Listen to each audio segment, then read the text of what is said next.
Au début d'une relation, tout paraît parfait. Mais certaines erreurs qu'on fait sans s'en rendre compte peuvent tout détruire.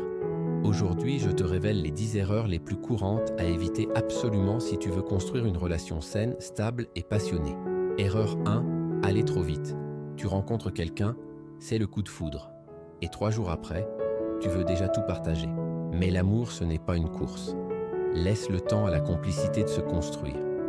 L'intensité immédiate, c'est excitant, mais c'est rarement durable. Erreur 2. Trop vouloir plaire. Tu veux tellement que l'autre t'aime que tu changes tout de toi-même. Mauvais plan. Si tu caches ton vrai toi au début, tu seras épuisé après. Le bon partenaire t'aimera pour ta vérité, pas pour ton personnage. Erreur 3. Éviter les sujets sérieux. Beaucoup de couples évitent les conversations sur les valeurs, les projets, les limites. Pourtant, les relations les plus solides sont celles où on parle tôt des choses importantes. Tu veux éviter des déceptions? Parle de ce que tu veux vraiment.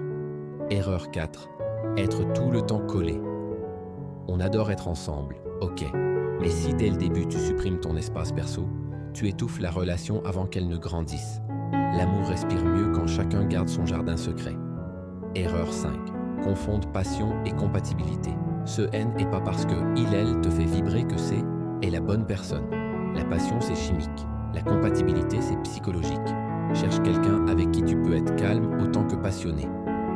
Erreur 6. Penser que l'amour suffit. On a grandi avec l'idée que si on s'aime, tout ira bien. Faux. L'amour ne suffit pas si la communication, le respect et la maturité ne suivent pas. Aimer, c'est aussi apprendre à se comprendre. Erreur 7. Idéaliser l'autre. Au début, on voit tout en rose. Mais quand tu mets l'autre sur un piédestal, tu oublies que c'est un humain, pas un héros. L'amour réel commence quand tu vois ses défauts, et que tu l'aimes quand même. Erreur 8. Ignorer les signaux rouges.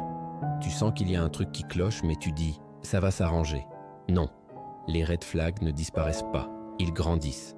Si quelque chose te dérange, écoute ton instinct, pas ton cœur. Erreur 9. Trop se taire pour éviter les conflits. Beaucoup pensent que le silence évite les disputes. En réalité, il accumule les rancunes. Dire les choses calmement dès le début, c'est un cadeau que tu fais à ton couple. Erreur 10. Vouloir que tout soit parfait. Les belles relations ne sont pas parfaites, elles sont vraies.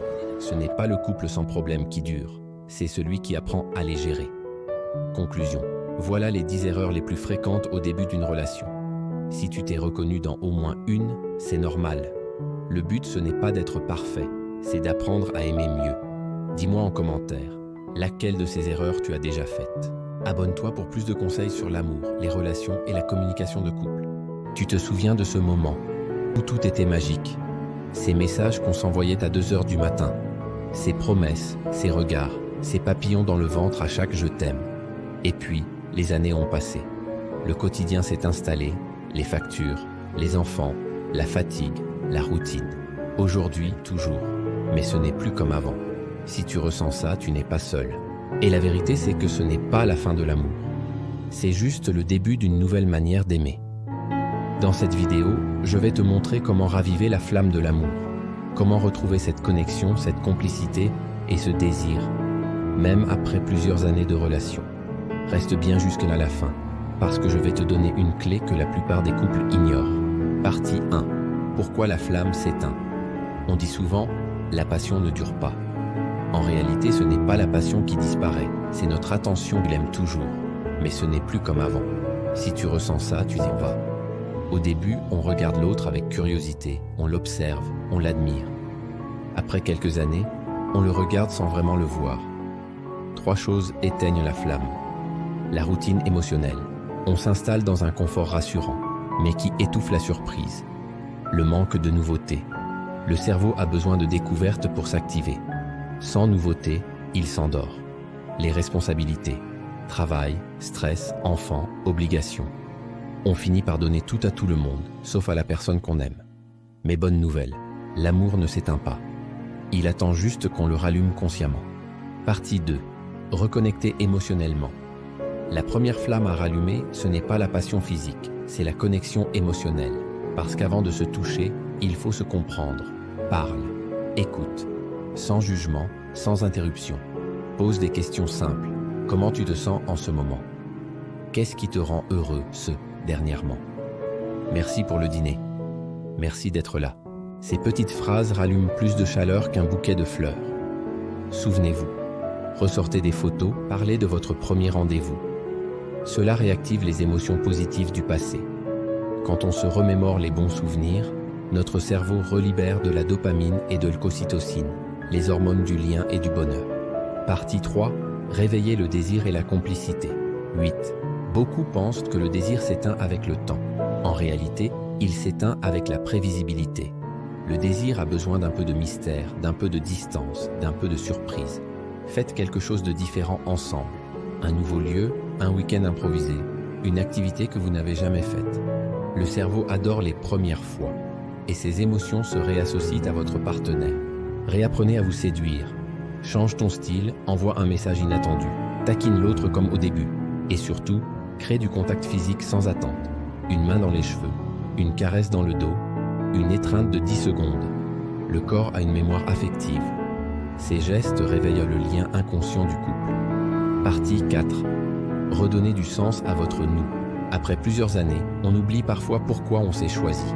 C'est le moment de reconstruire le nous. Fixez des projets communs, pas seulement matériels mais émotionnels. Un voyage, un objectif santé, un rêve partagé. Créez des rituels.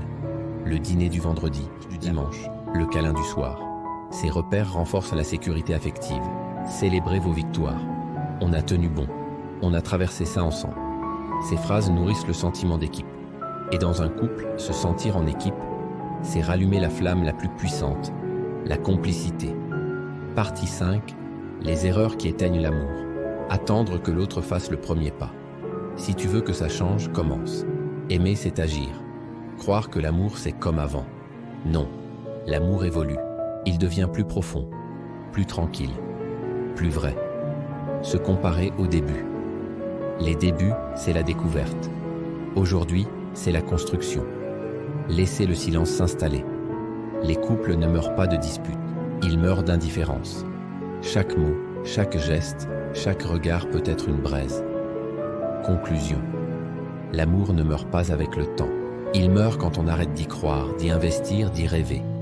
Si tu veux raviver la flamme, n'attends pas que l'autre change. Sois la première étincelle. Parce qu'un seul regard, une seule attention peut rallumer ce feu que vous pensiez perdu. Alors ce soir, regarde ton partenaire, souris-lui et dis-lui.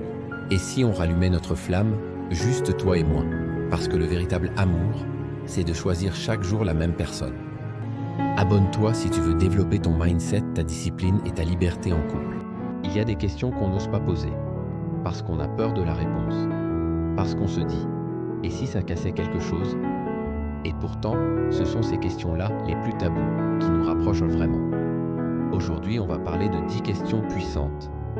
Des questions qui révèlent la vérité d'un couple, des questions qui réveillent la sincérité, la vulnérabilité et parfois la tendresse la plus profonde. Si tu es prêt à te regarder en face, si tu veux comprendre ton partenaire, pas juste le posséder, alors reste avec moi, parce que cette vidéo pourrait bien changer ta façon d'aimer. Question 1. Si tu pouvais changer une chose chez moi, ce serait quoi? Cette question semble simple, mais elle est redoutable. Elle demande à ton partenaire d'être honnête sans être blessant. Certains répondront avec douceur. Peut-être juste ta manière de te renfermer quand quelque chose te blesse. D'autres éviteront. Je ne sais pas, rien de spécial. Mais la vérité, c'est que cette question révèle le niveau de bienveillance dans ton couple. Est-ce qu'il peut te dire une vérité, même inconfortable, sans te blesser? Et toi, peux-tu l'entendre sans te défendre? L'amour mature, c'est accepter de s'améliorer, pas pour être parfait, mais pour être plus vrai ensemble. Question 2. As-tu déjà douté de notre couple? Cette question fait peur, parce qu'on redoute d'entendre « oui ». Mais le doute n'est pas toujours le signe d'un manque d'amour. Parfois, c'est juste la vie, la fatigue, la peur de l'avenir. Un homme, une femme peut douter, sans vouloir partir. La vraie différence, c'est ce qu'on fait du doute. Ceux qui se taisent s'éloignent, ceux qui en parlent se renforcent. Si ton partenaire ose te dire « oui, j'ai douté, mais j'ai choisi de rester », alors tu sais qu'il t'aime pour de vrai. Question 3. Qu'est-ce qui te manque parfois avec moi? Cette question ouvre une porte immense, parce qu'elle ne parle pas de reproches, mais de besoins non comblés. Parfois, ce qui manque n'est pas matériel. C'est une attention, une douceur, un regard, un mot tendre. Beaucoup de couples s'aiment, mais se manquent. Demande-lui sincèrement. Qu'est-ce que je pourrais faire pour que tu te sentes plus aimé? Et surtout, écoute sans te justifier. L'amour grandit dans le silence de l'écoute. Question 4. Quand t'es-tu senti le plus seul à mes côtés? Cette question, elle fait souvent monter les larmes, parce que la solitude à deux est la plus douloureuse de toutes. Il y a des moments où on partage le même lit, mais plus la même chaleur. Où on parle, mais plus de choses profondes. Si ton partenaire te dit « Je me suis senti seul quand tu étais là, mais pas présent ou présente », ne le prends pas comme une accusation. Prends-le comme une main tendue vers la reconnexion. Parfois, il suffit d'un regard, d'une écoute, pour rallumer la flamme. Question 5. Qu'est-ce qui te fait encore rester aujourd'hui? Cette question est un miroir. Elle te montre ce qui nourrit encore votre amour. Si ton partenaire répond « Parce que je t'aime encore, parce que tu me comprends, parce qu'on se bat ensemble », c'est beau. Mais si la réponse ressemble à « Parce que c'est compliqué de partir », alors il y a des blessures à regarder. On reste par amour ou par peur? Et la différence change tout. Question 6. Qu'est-ce que tu n'oses jamais me dire, par peur de ma réaction? Cette question est puissante. Elle révèle le niveau de sécurité émotionnelle dans ton couple. Si ton partenaire n'ose pas tout dire, c'est peut-être parce qu'il a appris que certaines vérités font exploser les murs. Mais dans un couple sain, on doit pouvoir tout se dire, sans jugement, sans peur, sans menace. C'est dans cette transparence que naît la vraie intimité. Question 7. Te sens-tu aimé, comme tu en as besoin? Beaucoup de gens aiment sincèrement, mais à leur manière. Le problème, c'est que l'autre ne le reçoit pas toujours ainsi. Tu peux offrir des cadeaux, alors qu'il a besoin de paroles. Tu peux être présent physiquement, alors qu'elle a besoin de tendresse. Chacun parle un langage d'amour différent. Et apprendre celui de ton partenaire, c'est la plus belle preuve d'amour. Question 8. Qu'as-tu peur de perdre dans cette relation? Derrière chaque peur, il y a un besoin caché. Certains diront « J'ai peur de perdre ta présence ». D'autres « J'ai peur de perdre la paix qu'on a construite ». Cette question révèle ce que l'autre valorise le plus dans votre lien. Et parfois, c'est la preuve silencieuse que malgré tout, il ou elle tient profondément à toi. Question 9. Qu'aimerais-tu qu'on vive ensemble dans les prochaines années? L'amour ne se nourrit pas que du passé. Il se nourrit d'avenir. Cette question crée de la projection commune. C'est le moment de rêver, de reconstruire, d'imaginer des souvenirs qu'on n'a pas encore vécus. Parce qu'un couple sans projet devient vite un souvenir. Question 10. Si demain tout s'arrêtait, que voudrais-tu que je retienne de toi? Cette dernière question, c'est la plus belle mais aussi la plus dure. Elle parle d'héritage émotionnel. Elle te force à voir ce qui, au fond, compte vraiment. Si ton partenaire dit que j'ai toujours voulu ton bonheur, même quand je ne savais plus comment t'aimer, alors tu viens d'entendre l'amour dans sa forme la plus pure. Pas parfaite, pas éternelle, mais vraie. Conclusion. Ces 10 questions taboues ne sont pas là pour blesser. Elles existent pour réveiller, pour te rappeler que l'amour, ce n'est pas éviter les sujets qui fâchent, c'est oser les aborder avec douceur. Parce que le vrai amour, ce n'est pas d'avoir toujours raison. C'est de choisir l'autre, encore et encore, même après avoir tout entendu. Si cette vidéo t'a touché, prends un instant pour liker, commenter et t'abonner. Et surtout, partage-la à quelqu'un que tu aimes. Parce que parfois, une simple question peut sauver une histoire. Rappelle-toi la dernière fois que tu es tombé amoureux ou amoureuse. Ce moment où tout semblait évident, simple, presque magique. Ton cœur battait plus vite, tes pensées étaient tournées vers une seule personne. Tu avais envie d'y croire, de te perdre, de vivre cet amour comme dans les films. Mais un jour, sans que tu comprennes vraiment pourquoi, les choses ont changé. L'amour a commencé à peser. Tu as ressenti la peur, la jalousie, le doute. Et tu t'es peut-être demandé « Qu'est-ce que j'ai raté? Qu'est-ce que je n'ai pas compris ?» Aujourd'hui, j'aimerais te partager ce que j'aurais aimé comprendre avant de tomber amoureux. Ces vérités simples, mais puissantes, qui transforment la manière d'aimer, pour toujours. 1. Aimer, ce n'est pas se perdre dans l'autre. J'ai longtemps cru qu'aimer, c'était se donner entièrement. Tout donner sans compter. Mais j'ai compris que lorsque tu t'oublies pour quelqu'un, tu cesses d'aimer vraiment, parce que tu te renies toi-même. L'amour sain n'efface pas ton identité. Il la révèle. Il ne t'enchaîne pas. Il t'élève. Alors avant d'aimer quelqu'un, apprends à t'aimer assez pour ne pas te dissoudre dans la relation. Exemple. Si tu dis oui à tout par peur de décevoir, tu n'aimes pas, tu cherches à être validé. L'amour, c'est aussi savoir dire non, sans peur de perdre l'autre. 2. L'amour n'efface pas les blessures d'hier. Beaucoup pensent qu'un nouveau partenaire peut réparer ce que le passé a brisé. Mais l'amour ne guérit pas ce qu'on refuse d'affronter. Si tu portes encore la douleur de ton passé, tu la transporteras dans ta prochaine histoire. L'amour n'est pas un pansement, c'est un miroir. Il te montre là où tu dois encore te reconstruire. Exemple, si ton ex t'a trahi et que tu soupçonnes chaque nouveau partenaire sans raison, ce n'est pas ton couple actuel qui est malade. C'est ta blessure qui parle. 3. La passion n'est pas l'amour. La passion, c'est une flamme. L'amour, c'est un feu qui dure. On confond souvent les deux. On croit qu'un amour sans intensité n'est pas vrai. Mais parfois, c'est justement le calme qui révèle la profondeur. La passion te fait battre le cœur. L'amour te fait grandir. Exemple, ce partenaire qui t'apaise plutôt que de te faire vibrer dans tous les sens, c'est peut-être lui, le vrai. Parce que l'amour vrai, ce n'est pas une explosion, c'est une respiration. 4. Aimer, ce n'est pas sauver. Tu ne peux pas sauver quelqu'un qui ne veut pas se sauver lui-même. L'amour n'est pas un projet de réhabilitation. C'est deux êtres entiers qui marchent ensemble, pas un qui porte l'autre. Si tu restes dans une relation où tu es constamment en train de réparer, tu n'es plus dans l'amour, tu es dans le sacrifice. Et l'amour ne se nourrit pas du sacrifice, mais du respect. 5. L'amour vrai ne fait pas mal. Ce n'est pas normal qu'aimer rime avec souffrir. Si ton cœur se serre chaque jour, si tu dois constamment prouver que tu mérites d'être aimé, alors ce n'est pas de l'amour. L'amour vrai n'est pas une douleur à supporter, mais une douceur à partager. Exemple, si tu as peur d'être toi-même, peur de parler, peur de déranger, c'est un signe que ce n'est pas l'amour, mais la peur déguisée. 6. La communication, c'est la respiration du couple. Beaucoup de couples se perdent non pas parce qu'ils ne s'aiment plus, mais parce qu'ils ne se comprennent plus. On oublie que l'amour sans dialogue étouffe. Parle, même quand c'est inconfortable. Écoute, même quand ça pique ton ego. Le silence crée des murs que les mots auraient pu abattre. 7. L'amour ne se mérite pas, il se reçoit.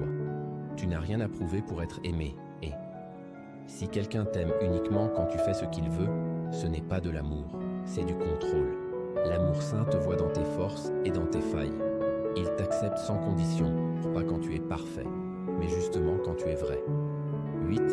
L'amour commence quand on apprend à être seul. On croit qu'il faut être deux pour être heureux, mais c'est faux. Le vrai amour naît quand la solitude ne fait plus peur, parce qu'alors tu n'aimes plus pour combler un vide, tu aimes pour partager une abondance. Aimer, ce n'est pas chercher un refuge, c'est construire un foyer intérieur et le partager. 9. L'amour, c'est apprendre à lâcher. Parfois, aimer, c'est partir. C'est comprendre que certaines âmes ne sont pas faites pour rester. Et ce n'est pas un échec, c'est une leçon. Parce qu'aimer, ce n'est pas posséder. C'est souhaiter le bonheur, même s'il n'est plus avec toi. Le détachement, ce n'est pas l'indifférence, c'est la paix retrouvée après la tempête. 10. Aimer, c'est évoluer ensemble. Un couple, c'est deux âmes qui grandissent côte à côte. Ce n'est pas rester figé, ni changer pour plaire. C'est se soutenir dans la transformation. Si l'amour n'évolue pas, il s'éteint. Et si deux êtres refusent l'un de grandir, ils finissent par s'éloigner. L'amour vrai, c'est celui qui t'aide à devenir la meilleure version de toi-même, sans jamais t'obliger à cesser d'être toi. Conclusion, si j'avais su tout ça avant de tomber amoureux, j'aurais aimé différemment. J'aurais aimé plus consciemment. J'aurais su qu'aimer ne veut pas dire s'oublier. Et j'aurais compris que le plus bel amour, c'est celui que tu entretiens d'abord avec toi-même. Parce que quand tu t'aimes, tu attires un amour qui te respecte. Quand tu te connais, tu choisis mieux. Et quand tu guéris, tu n'as plus besoin qu'on te sauve.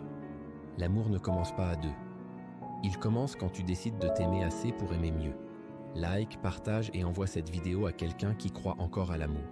Imagine ton couple, ou celui que tu veux construire. Imagine un amour simple. Un amour où l'on parle sans se blesser. Un amour où l'on se comprend sans avoir peur. La communication n'est pas un talent, c'est un apprentissage, un chemin, une manière d'aimer. Aujourd'hui, je vais te partager 9 clés essentielles. Les couples heureux les utilisent naturellement. Et si tu appliques seulement quelques-unes de ces clés, ton couple va changer. Doucement, profondément, durablement. Installe-toi. Laisse-moi t'accompagner. On commence. 1. Écouter pour comprendre, pas pour répondre. La plupart des gens écoutent pour préparer leur réponse. Ils attendent que l'autre se taise, sans vraiment entendre ce qu'il ressent. Dans un couple heureux, c'est différent. On écoute pour comprendre. On écoute pour accueillir. On écoute pour rapprocher nos cœurs. On laisse l'autre finir. On ne coupe pas la parole. On ne cherche pas à gagner. On cherche à comprendre. Parfois, un simple « je t'écoute » continue vaut plus qu'un « je t'aime ». 2. Parler avec douceur même dans les moments difficiles. La douceur n'est pas une faiblesse. La douceur, c'est de la maîtrise de soi. Dire les choses calmement. Choisir ses mots. Respirer avant de répondre. C'est un signe de maturité. Les couples heureux évitent les attaques. Ils évitent les cris. Ils évitent les mots qui dépassent la pensée. Ils savent que le ton peut tout changer. La douceur ouvre les portes. La violence les ferme. 3. Exprimer ses besoins clairement. Personne ne devine ce que tu ressens. Personne ne lit dans ton cœur. Les couples heureux parlent avant que la tension s'installe. Ils disent « j'ai besoin d'être rassuré. J'ai besoin d'un peu de temps. J'ai besoin que tu m'écoutes. » Exprimer ses besoins n'est pas un signe de faiblesse, c'est un signe de confiance. C'est protéger la relation. 4. Choisir le bon moment pour parler. Le moment compte autant que les mots.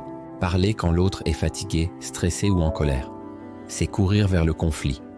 Les couples heureux savent attendre. Ils disent « on en parle quand on sera calme.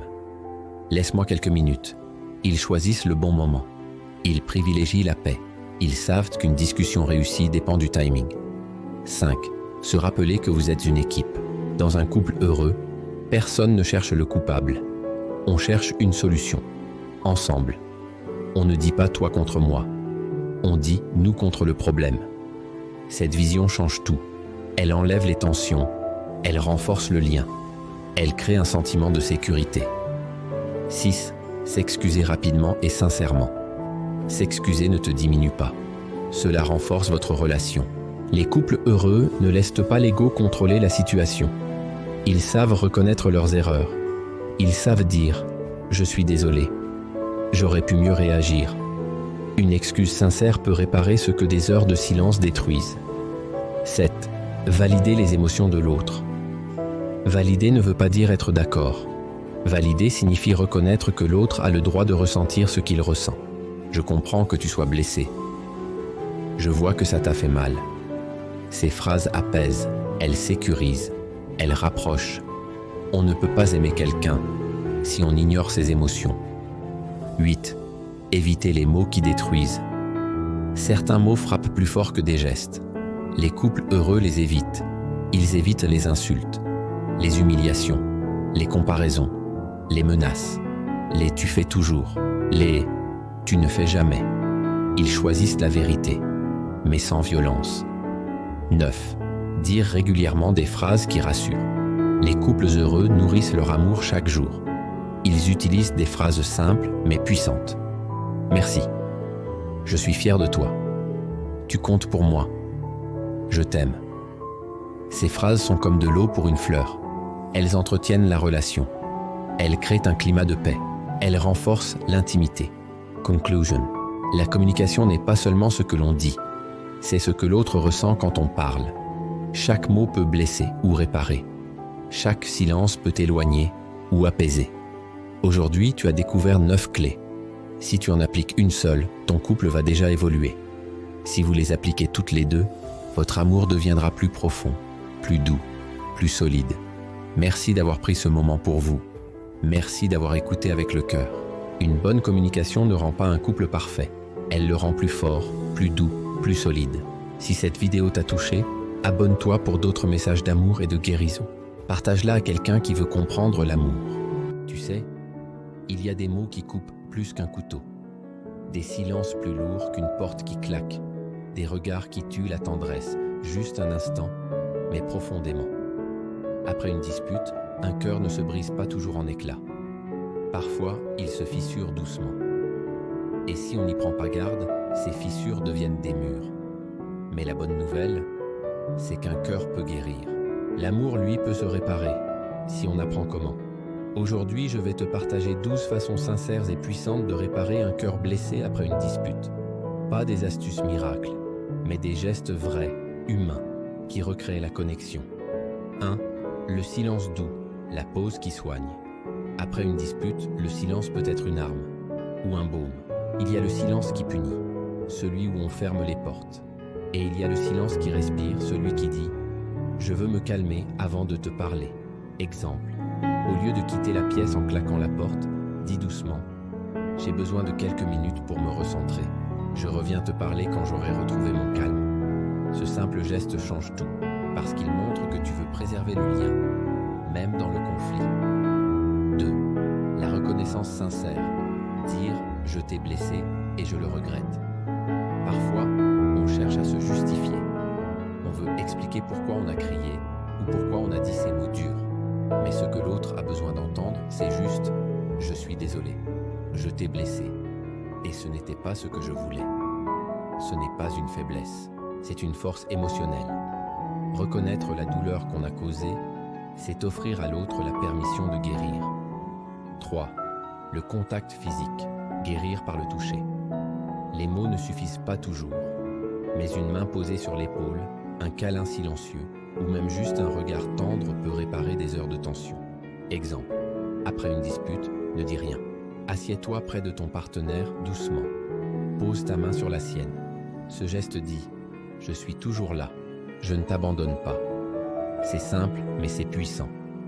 4. Le mot d'apaisement, un message court mais sincère. Parfois, après un désaccord, on n'a plus la force de parler.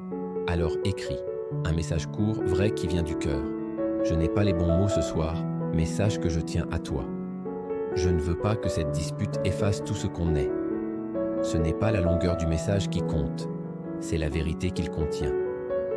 5. L'écoute sans défense. Comprendre avant de répondre. Après une dispute, on veut souvent se défendre. Mais la guérison commence quand on choisit d'écouter, non pas pour répondre, mais pour comprendre. Exemple, ton partenaire te dit « Tu m'as ignoré hier et ça m'a blessé ». Au lieu de répondre « Ce n'est pas vrai, tu exagères ». Essaie « Je ne m'en suis pas rendu compte, raconte-moi comment tu l'as vécu ». L'écoute, c'est offrir à l'autre le droit d'exister. 6. Le sommeil réparateur, ne pas forcer la réconciliation. Tu n'as pas à tout résoudre le soir même. Parfois, la paix revient avec le sommeil. Exemple, dis simplement « Je t'aime ». Même si on est fâché, je veux qu'on se repose et qu'on en reparle demain. C'est une manière de dire « Je ne te tourne pas le dos, je te laisse juste le temps ». L'amour, ce n'est pas d'éviter les disputes, c'est de savoir quand s'arrêter pour mieux se retrouver. 7. La gratitude, rappeler ce qui compte. Quand la colère passe, rappelle-toi, l'autre n'est pas ton ennemi, c'est la personne que tu as choisie. Exemple, malgré tout, je suis reconnaissant de t'avoir dans ma vie. Ce genre de phrase recolle les morceaux invisibles. La gratitude, c'est la colle des relations durables. 8. L'humour léger, ramener la lumière. Quand l'atmosphère devient lourde, un sourire sincère, une petite blague douce, peuvent ramener de la légèreté. Attention, pas pour se moquer, mais pour dire « On peut respirer à nouveau ». Exemple. Bon, la prochaine fois, on se dispute avec des gants de boxe en mousse, d'accord ? Le rire, quand il vient du cœur, ouvre une porte vers la réconciliation. 9. Le geste symbolique. Faire un pas vers l'autre.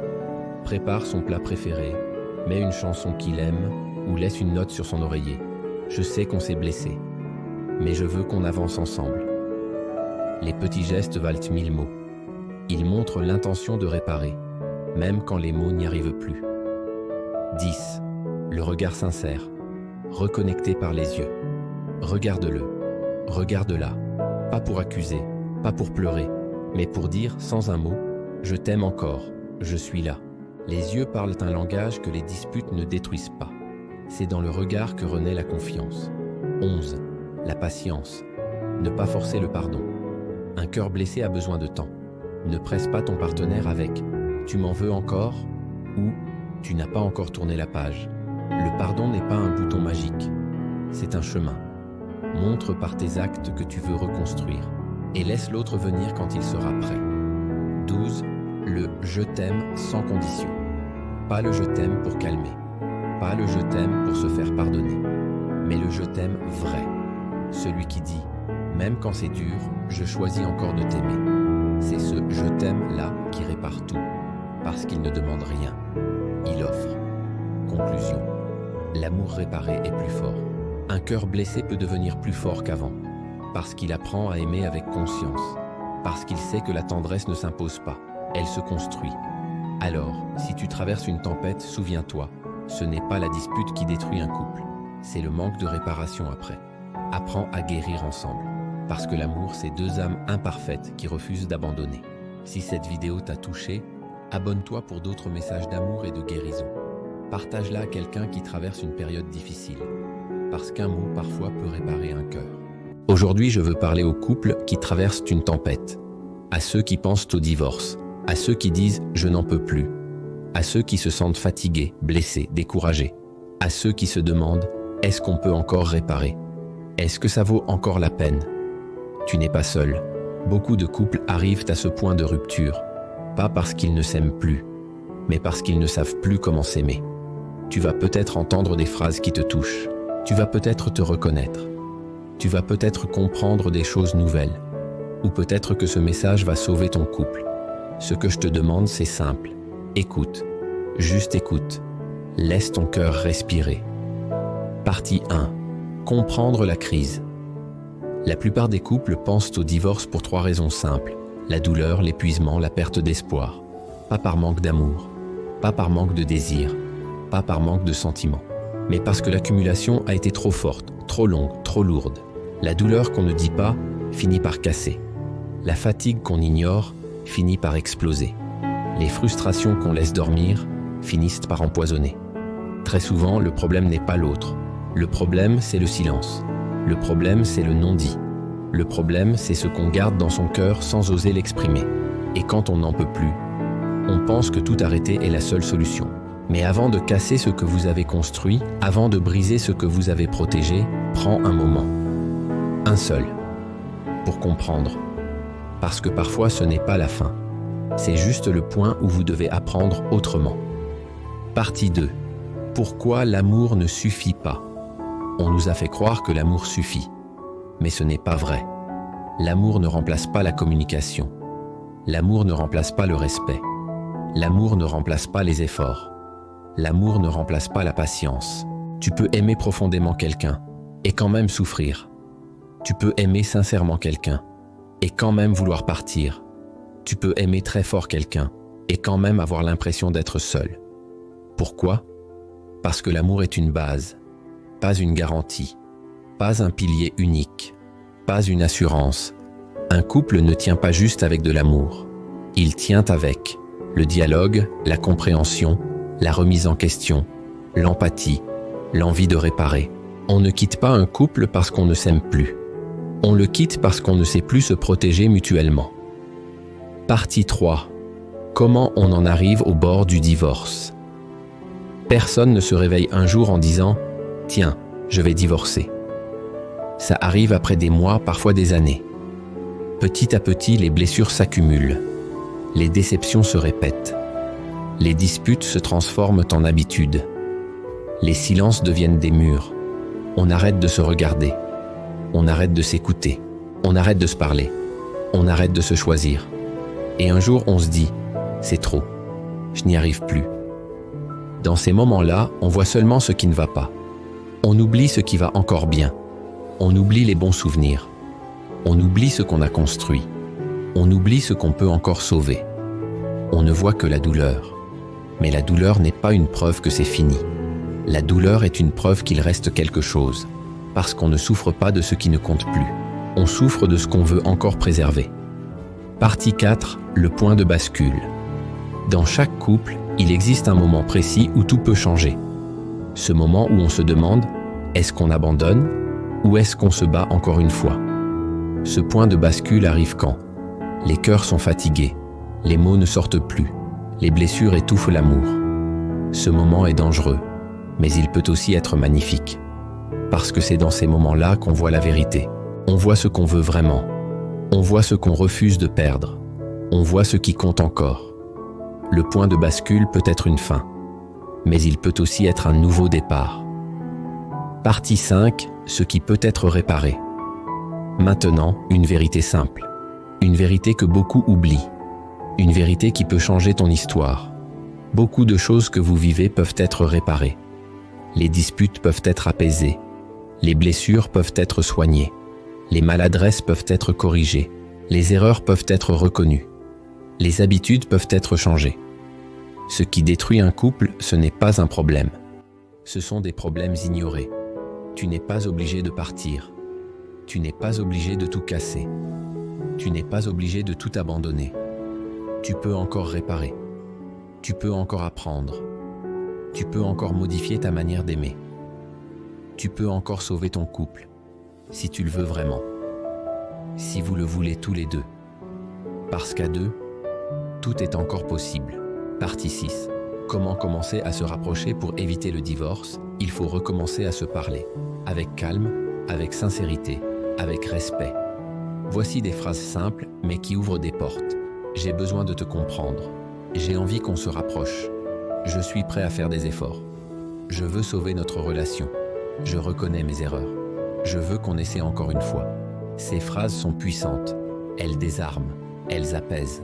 Elles montrent que tu ne veux pas fuir. Parce que ce qui guérit un couple, ce n'est pas le silence. Ce n'est pas l'orgueil. Ce n'est pas l'indifférence. Ce qui guérit, c'est la sincérité. C'est la vulnérabilité. C'est l'envie de se retrouver. Partie 7. Réparer. C'est apprendre à aimer autrement. On ne répare pas un couple en revenant comme avant. Non. On le répare en créant une nouvelle manière d'être ensemble. Cela demande de la patience, du courage, de l'effort, de la constance. Personne ne change en une journée. Personne ne guérit en un soir. Mais on avance, pas à pas, avec douceur, avec volonté, avec respect. L'objectif n'est pas de rejeter le passé. L'objectif est de bâtir un futur plus solide. Partie 8. Qu'est-ce qui vaut la peine d'être sauvé? Pose-toi cette question. Est-ce que j'aime encore cette personne? Si la réponse est oui, même un peu, alors ça vaut la peine d'essayer. Pose-toi aussi. Est-ce que je suis prêt à changer? Est-ce que je suis prêt à écouter? Est-ce que je suis prêt à réparer? Parce que pour sauver un couple, il faut être prêt à évoluer, à tirer des leçons, à assouplir ses réactions, à ouvrir son cœur. Un couple ne se sauve pas avec des promesses. Il se sauve avec des actions répétées, jour après jour, geste après geste, mot après mot. Conclusion. Avant de divorcer, avant de dire stop, avant de quitter la personne que tu as autrefois choisie, écoute ce message dans ton cœur. Il est encore possible de reconstruire. Il est encore possible de se retrouver. Il est encore possible d'aimer autrement. Ce n'est pas parce que vous souffrez aujourd'hui que vous êtes incompatibles. Ce n'est pas parce que vous avez mal que c'est la fin. Ce n'est pas parce que vous êtes fatigué que vous ne pouvez plus avancer. Ce n'est pas fini. Pas si tu veux encore essayer. Pas si vous êtes deux à vouloir réparer. Pas si l'amour n'est pas mort. Crois-moi, beaucoup de couples qui pensaient être au bord du divorce sont aujourd'hui plus solides que jamais. Pourquoi? Parce qu'ils ont décidé de réapprendre, de se choisir, de se parler, de se pardonner, de se reconstruire. Tu n'es pas obligé de tout casser. Tu peux encore sauver ce qui compte pour toi. Reste, essaie, fais un pas, puis un autre, puis encore un. Et découvre que parfois, le miracle n'était pas dans la séparation, mais dans l'effort de rester. Si cette vidéo t'a touché, abonne-toi pour d'autres messages d'amour et de guérison. Partage-la à quelqu'un qui veut comprendre l'amour. Imagine ton couple, ou celui que tu veux construire. Imagine un amour simple, un amour où l'on parle sans se blesser, un amour où l'on se comprend sans avoir peur. La communication n'est pas un talent, c'est un apprentissage, un chemin, une manière d'aimer. Aujourd'hui, je vais te partager 9 clés essentielles. Les couples heureux les utilisent naturellement. Et si tu appliques seulement quelques-unes de ces clés, ton couple va changer. Doucement, profondément, durablement. Installe-toi. Laisse-moi t'accompagner. On commence. 1. Écouter pour comprendre, pas pour répondre.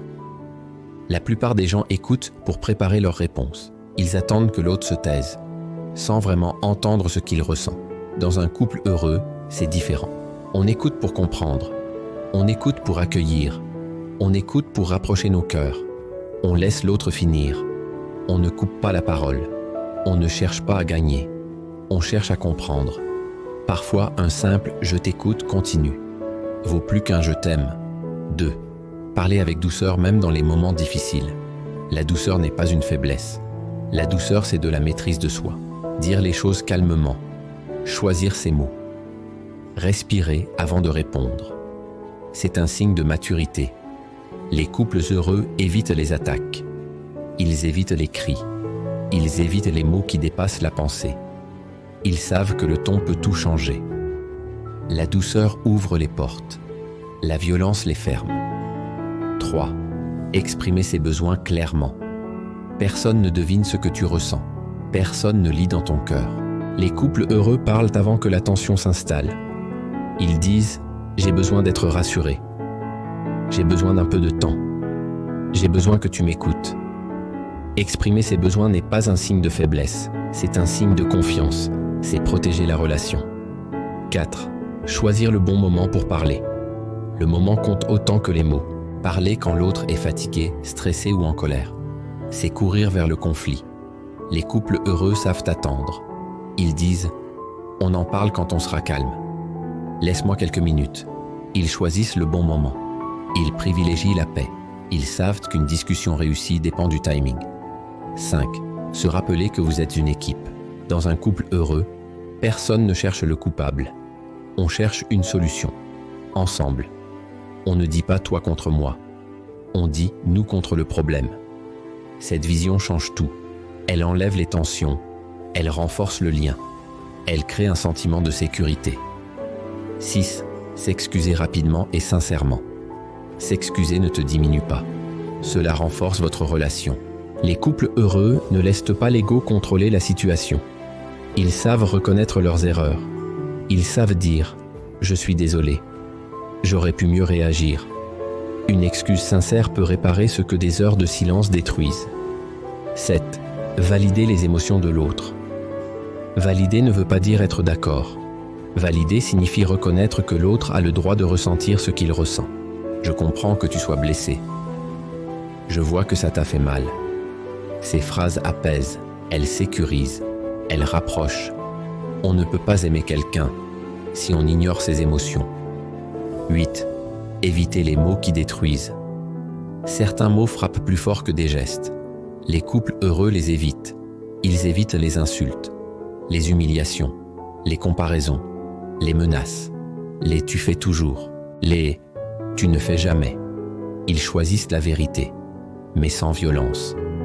9. Dire régulièrement des phrases qui rassurent. Les couples heureux nourrissent leur amour chaque jour. Ils utilisent des phrases simples mais puissantes. Merci. Je suis fier de toi. Tu comptes pour moi. Je t'aime. Ces phrases sont comme de l'eau pour une fleur.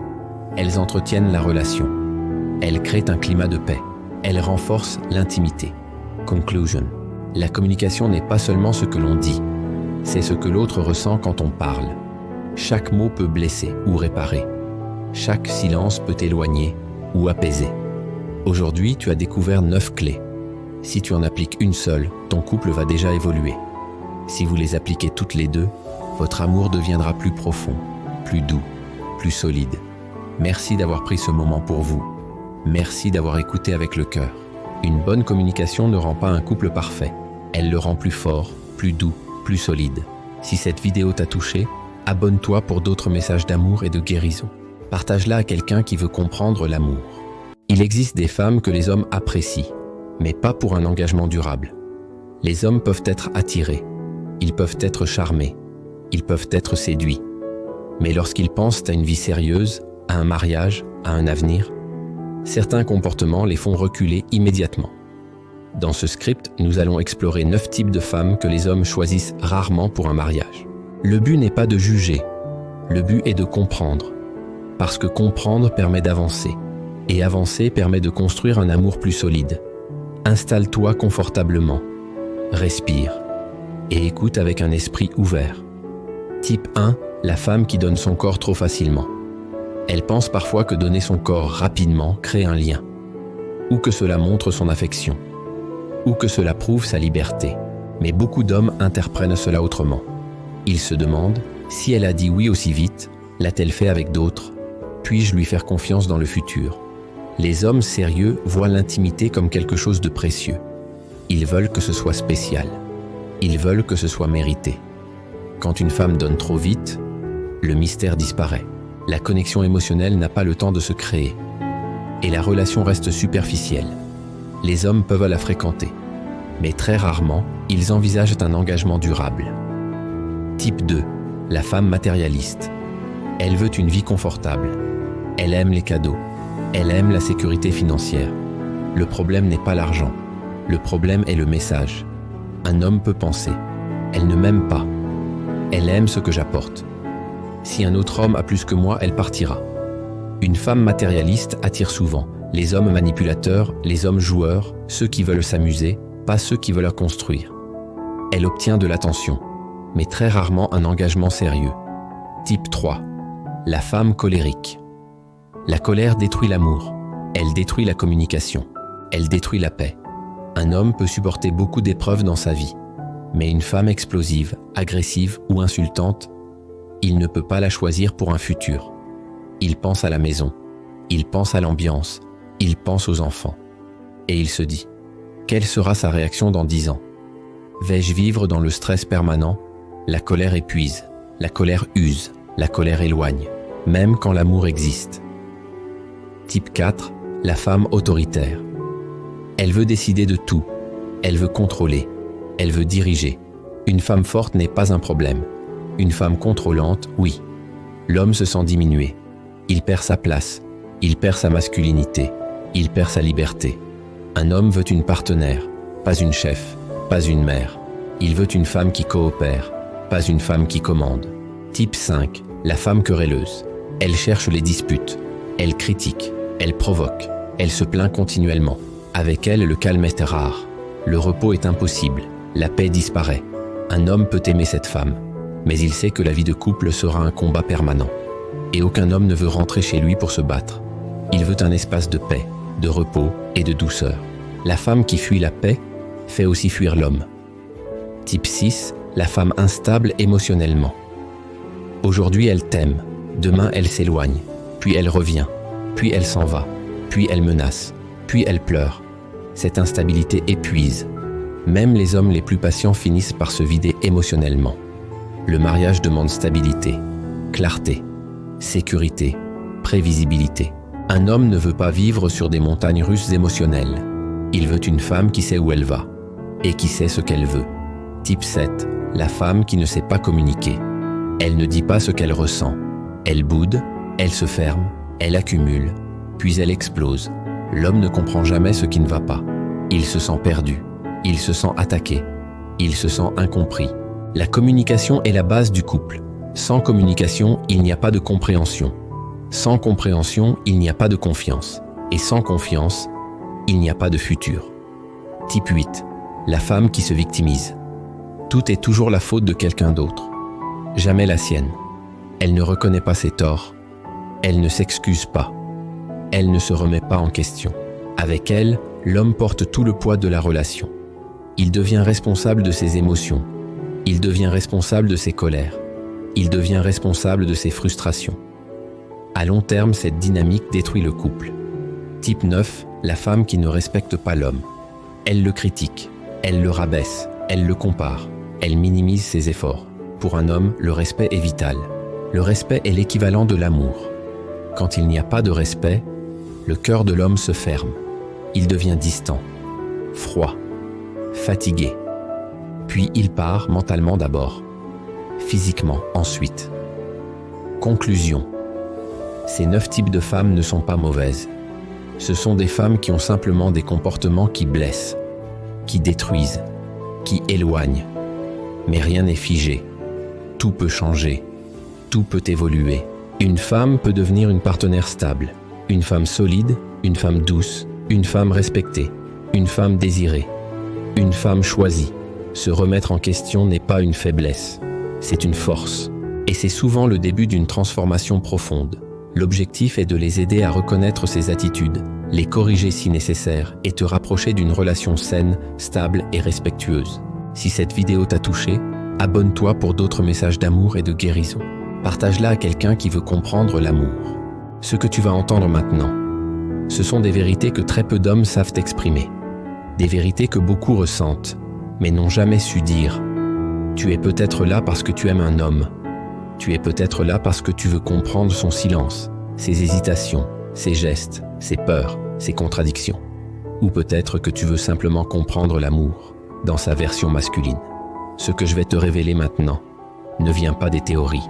Ça vient de ce que les hommes ressentent vraiment, ce qu'ils vivent en secret, ce qu'ils gardent dans leur cœur, ce qu'ils ne prononcent jamais à voix haute. Alors, ferme les yeux si tu peux. Laisse-moi t'emmener dans un voyage à l'intérieur du cœur d'un homme amoureux. Partie 1.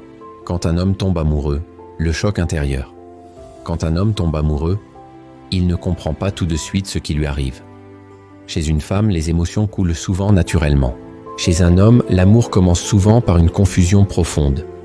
Ce n'est pas qu'il ne veut pas aimer, c'est qu'il ne sait pas encore comment aimer correctement.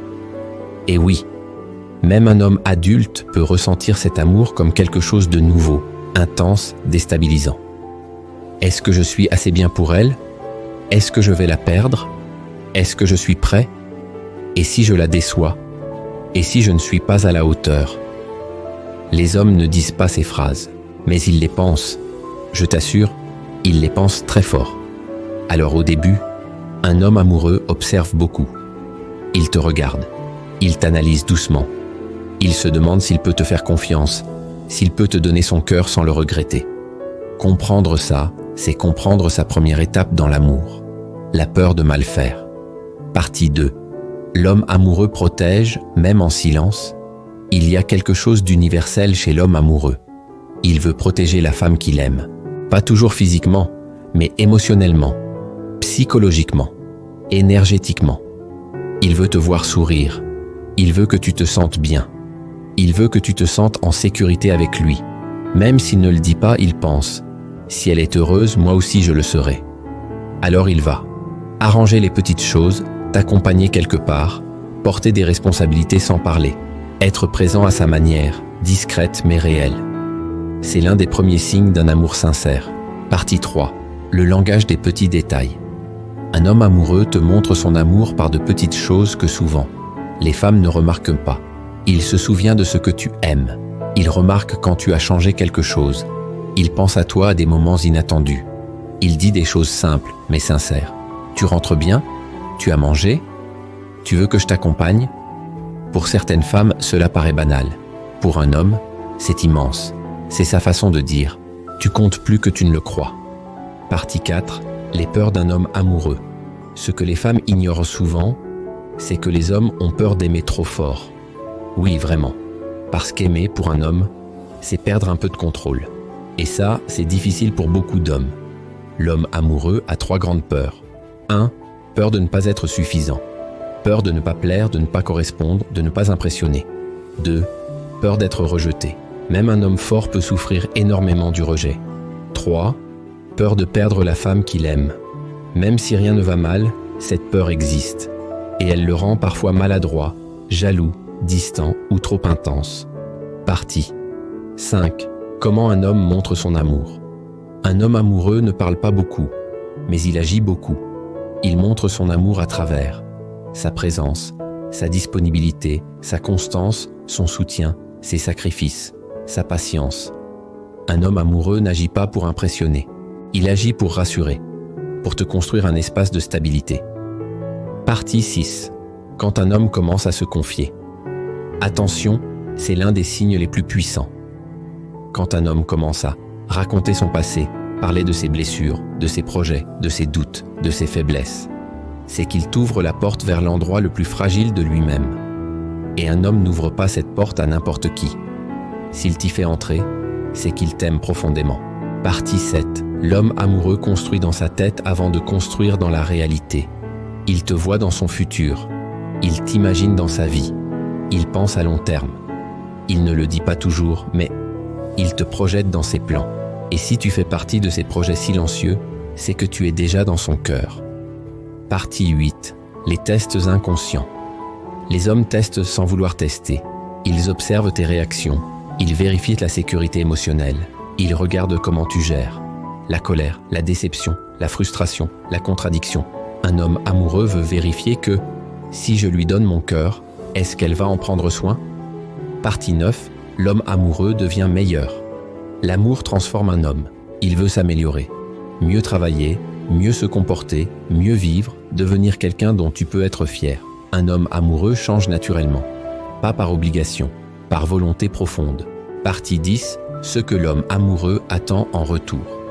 Tu veux comprendre un homme amoureux? Alors retiens ceci. Un homme amoureux n'attend pas beaucoup, mais il attend les choses essentielles. Le respect, la douceur, la confiance, la paix, la valorisation, la sécurité affective, la fidélité, l'admiration, la compréhension, la communication calme. Ce sont les 10 besoins émotionnels masculins fondamentaux. Partie 11. Ce qui blesse profondément un homme amoureux. Il peut supporter beaucoup de choses, mais certaines blessures sont très profondes. Être humilié, être rabaissé, être comparé, être ignoré, être dévalorisé, être traité comme un choix secondaire. Ces choses détruisent un homme, souvent en silence. Partie 12. Comment aimer un homme correctement? Aimer un homme, ce n'est pas faire beaucoup, ce n'est pas donner trop, ce n'est pas t'épuiser, c'est surtout le comprendre, le respecter, l'écouter, le soutenir, l'encourager, le sécuriser émotionnellement. Un homme ne demande pas l'impossible, il demande la stabilité émotionnelle, il demande la paix, il demande la loyauté. Partie 13. L'homme amoureux au quotidien. Dans la vie de tous les jours, l'homme amoureux se voit dans la façon dont il te regarde, la manière dont il te touche, comment il t'écoute, comment il te protège, comment il réagit quand tu vas mal, comment il s'adapte, et surtout, dans sa constance. Un homme amoureux revient toujours vers toi. Toujours. Partie 14. L'amour masculin expliqué simplement. L'amour d'un homme, c'est silencieux mais profond, stable mais intense, simple mais puissant, fragile mais sincère. Ce n'est pas un amour de mots, c'est un amour d'acte. Partie 15. Conclusion profonde. Respire encore. Laisse tout ce que tu viens d'entendre entrer dans ton cœur. Comprendre un homme, c'est entrer dans un monde silencieux, mais sincère. Le cœur d'un homme amoureux est discret, mais il est vrai, loyal, fidèle, entier. Et si un homme t'aime vraiment, tu n'auras pas besoin de le deviner. Tu le sentiras, dans sa présence, dans ses actions, dans sa constance, parce qu'un homme amoureux ne disparaît jamais. Si cette vidéo t'a touché, abonne-toi pour d'autres messages d'amour et de guérison. Partage-la à quelqu'un qui veut comprendre l'amour. On ne détruit pas un couple du jour au lendemain. Les relations ne meurent pas à cause d'un seul événement grave. Elles meurent à cause de petites habitudes répétées. Des gestes banals, presque invisibles, mais qui, avec le temps, abîment l'amour en profondeur. Aujourd'hui, je vais te parler de 5 habitudes très courantes, que beaucoup de personnes font sans mauvaise intention, mais qui détruisent lentement un couple. Si tu es en couple, écoute attentivement. Et si tu as déjà vécu une rupture douloureuse, tu comprendras peut-être enfin pourquoi. Et reste bien jusqu'à la fin, parce que je vais te présenter un livre très important et même obligatoire pour un couple. Le chapitre 1 de mon livre est offert gratuitement, ne le rate surtout pas, et il explique exactement pourquoi les couples échouent et comment éviter ces pièges dès maintenant. Le lien en description ou le premier commentaire. Voici un aperçu du livre.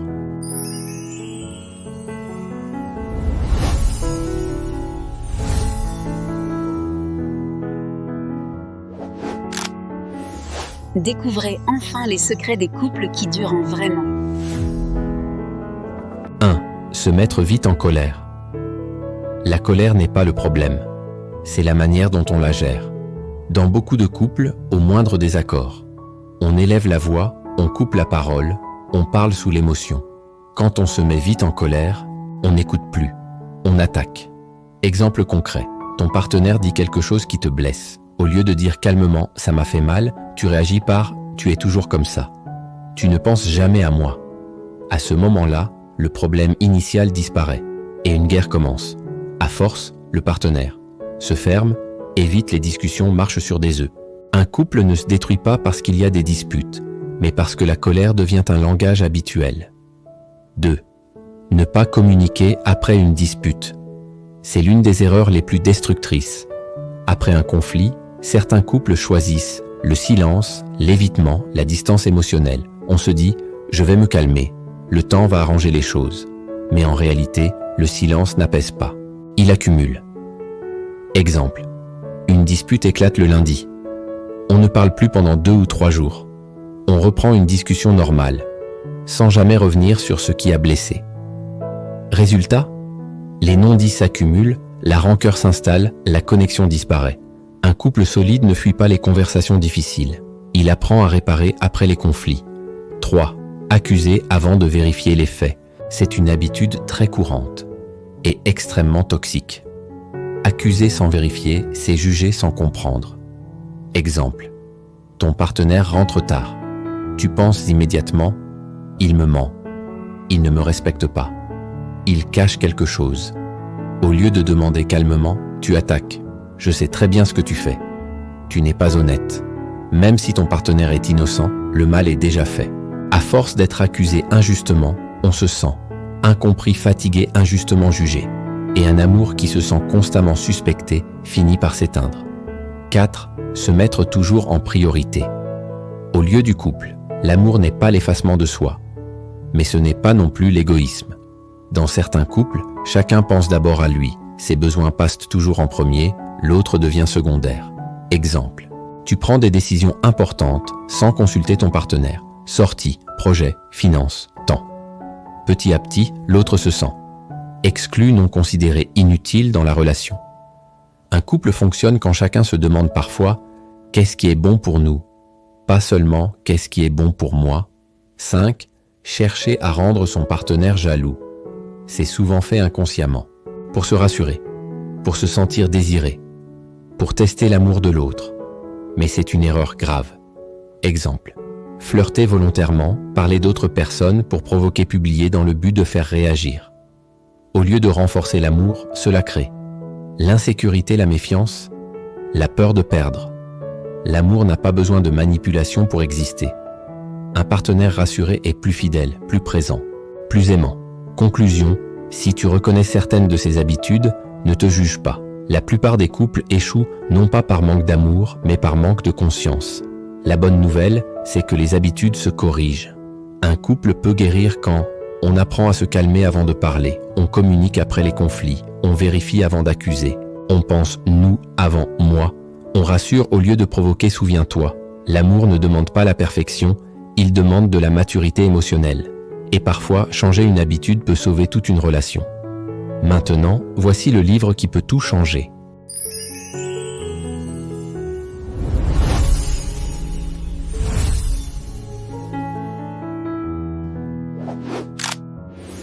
Découvrez enfin les secrets des couples qui durent vraiment. Si tu es en couple, ou si tu veux une relation qui dure un jour, écoute bien. Et ne quitte pas vite. Cette patience est bénéfique pour toi. Pourquoi tant de couples s'aiment, mais finissent quand même par se détruire? Pourquoi des personnes sincères, qui voulaient juste être heureuses ensemble, finissent par se faire du mal, se taire, ou se quitter en se disant « on s'aimait pourtant ». Si vous êtes en couple, cette question vous concerne. Et si vous êtes célibataire, elle vous concerne encore plus. Personne ne nous apprend à aimer. Personne ne nous apprend à communiquer. Personne ne nous apprend à gérer les conflits, les blessures émotionnelles ou les crises de couple. Et pourtant, on nous demande de réussir notre relation sans mode d'emploi. Posez-vous honnêtement ces questions. Pourquoi les disputes reviennent toujours sur les mêmes sujets? Pourquoi on se sent parfois seul, même à deux? Pourquoi l'amour du début s'efface alors qu'on tient encore à l'autre?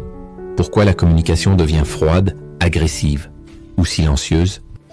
Ce ne sont pas des problèmes d'amour. Ce sont des problèmes de compréhension, de communication et de blessures non guéries. C'est exactement pour cela que ce livre a été créé.